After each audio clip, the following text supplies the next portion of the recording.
اللهم صل وسلم وبارك على سيدنا محمد وعلى آله وصحبه أجمعين. صباح الفل، صباح الورد، صباح الياسمين. النهاردة هنخزن البطاطس قبل ما سعرها يزيد.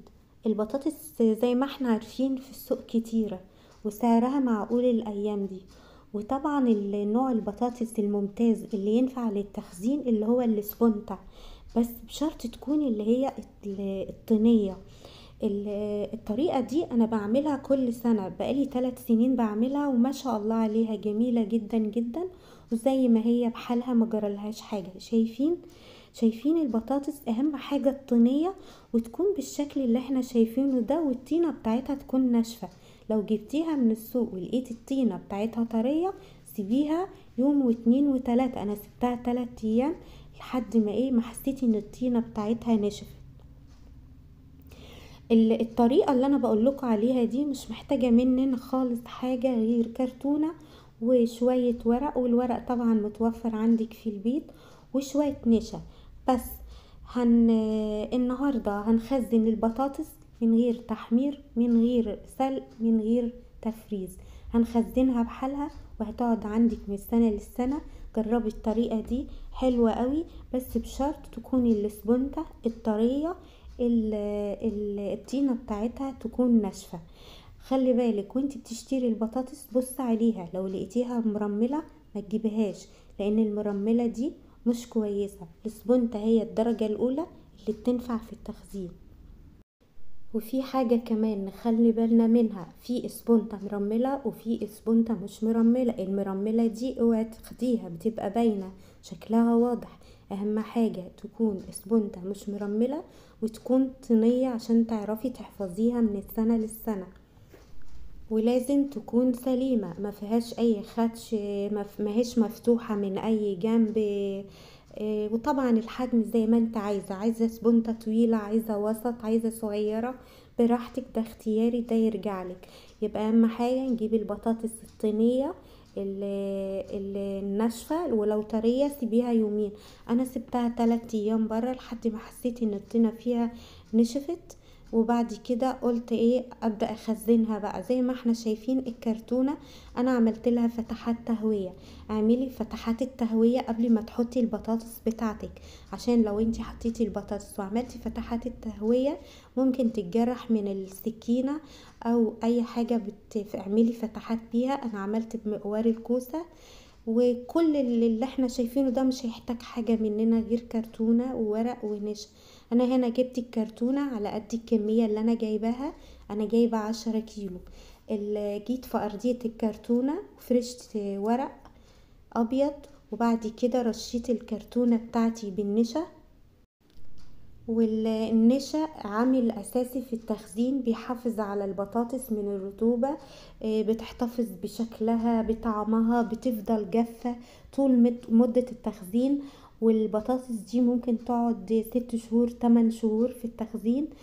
زي ما احنا شايفين كده، انا فردت طبقة اولى في الكرتونة اللي هي الورقة، ورشيت النشا تحت، وهبدأ ارص البطاطس زي ما احنا شايفين كده. ما ترصهاش رص عشوائي، لا، واحدة جنب واحدة، تحطيش فوق بعضه او ترميها عشوائي. الكرتونة دي بنجيبها من اي سوبر ماركت، بتجيبي واحدة 2 3 حسب الكمية اللي انتي عاوزاها، بتشتريها من عنده. وبعد كده عملت الورقة ورشيت النشا، وبدأت ان انا ارص البطاطس بتاعتي جنب بعضها كده لحد ما املأ ارضية الكرتونة زي ما احنا شايفين بالشكل ده. زي ما احنا شايفين البطاطس سبونتا طينية، ودي اهم حاجة عشان تعيش معاكي وتفضل من السنة للسنة تخزنيها كده. خلاص انا كده الطبقة الاولى خلاص رصيت. هبدأ ارش عليها شوية نشا على كل البطاطس اللي في الكرتونة. وما ترشيش مثلا رش كده ما فيش واحدة يطولها النشا، لا، كلهم لازم زي ما احنا شايفين بالشكل ده كله عليه نشا. زي ما احنا شايفين كده انا رشيت شوية نشا، رشيت كمان كتري، اهم حاجة النشا، لان النشا دي عامل اساسي في التخزين. بعد كده انا هعمل الدور التاني، هبدأ احط ورق زي ما احنا شايفين زي الدور الاولاني بالظبط. انا نزلت عليها كده بالورقة، وهجيب نفس اللي انا عملته في الدور الاول هعمله في الدور التاني. هرش برضو شوية نشا، حبة نشا حلوين كده عشان تحفظها لي من تحت، لان الرشه انا رشاه من فوق من الطبقه اللي فوق، اما الطبقه اللي تحت النشا اللي انا رشيتها دي على الورقه هي اللي هتحفظها.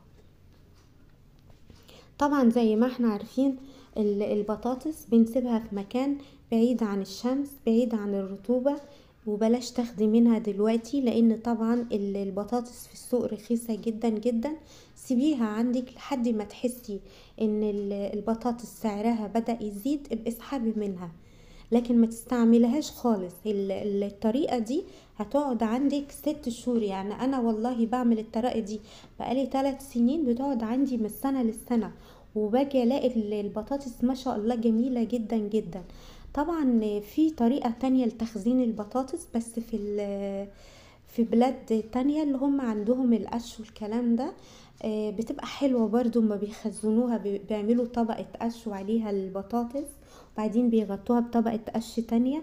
فطبعا احنا ما عندناش القش ده، فده المتوفر عندي الكرتونة والنشا، وده حلو وده حلو. حاولي انك ما تحطيش عشوائي زي ما انت شايفة كده، يعني انا بقى اهم حاجة تكون هي مرتاحة في الكرتونة واخدة وضعها في الكرتونة، مش واحدة على واحدة، عشان اما اجي ارش النشا يبقى كله اتغلف بالنشا.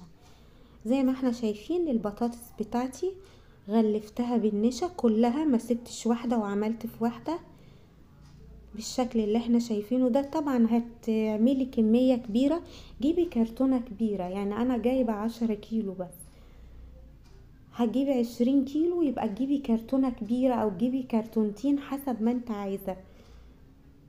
رشي كده حبة حلوين زي ما انا برش كده كلها عليها نشا. هبدأ برضو اعمل الدور الثالث الشكل اللي احنا شايفينه ده، هحط الورق واللي انا عملته في الدور الاول هعمله في الدور الثاني.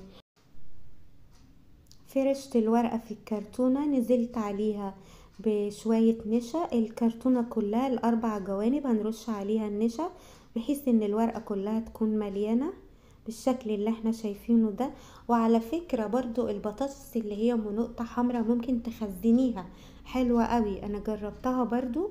بس انا استعملتها في خلال 6 شهور كانت جميلة وحلوة قوي. طالما انتي بتحفظي البطاطس بعيد عن الشمس وبعيد عن الرطوبة، بتحفظيها في الظل، تقعد عندك من السنة للسنة.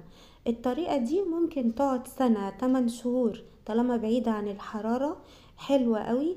وبعد كده خلي بالك كل شهرين او كل شهر بتفتحي البطاطس، بتشوفي لو حسيتي ان في واحدة ممكن تكون بايظة بتطلعيها عشان ما تبوظش الباقي، بس حاولي تمر عليها برضو. واهم حاجة فتحات التهوية، لان طبعا البطاطس دي عايزة هوا، ما تكتميش عليها، ما تعمليش الكرتونة مقفولة، اعملي فتحتين من كل جنب. انا عاملة 8 فتحات زي ما احنا شايفين كده. انا رصيت الدور التالت، رصيت البطاطس بالشكل ده جنب بعضها. اهم حاجة ما تكونش مزنقة قوي وتكون المساحة مرتاحة. كده خلصت اخر دور في البطاطس، هبدأ ارش عليها بالنشا. كتري النشا بتاعك مش مشكلة، مش ضر ولا حاجة، بالعكس ده النشا دي عامل اساسي في انها بتحفظ البطاطس من الرطوبة، بتحافظ عليها. ولو فتحتي الكرتونة بتاعتك ولقيتي بطاطاية مزرعة اوعي ترميها، انا كنت مفكرة ان هي غير صحية بس لقيتها مش ضارة حلوة، تشيلي الزرع اللي عليها وتستعمليها عادي. طبعا كل شهر او شهرين التهوية ما تنسوش اهم حاجة. كده انا كترت النشا على الطبقة الاخيرة، هبدأ احط لها الورقة اللي انا عملته في الطبقات برضو هنعمله في اخر طبقة. بعد كده بقفل عليها الكرتونة كويس، بحطها في مكان بعيد عن الشمس بعيد عن الرطوبة، مكان جاف. جربوها هتعجبكم بنفس الخطوات، هتطلع معاكم حلوة قوي. وما تستعمليش البطاطس دلوقتي الا لما تغلى، هي موجودة في السوق ورخيصة وحلوة. عجبكم الفيديو لايك وشير وسبسكرايب على القناة. اشوفكم على خير ان شاء الله في وصفة جديدة وفيديو جديد ان شاء الله. والسلام عليكم ورحمة الله وبركاته.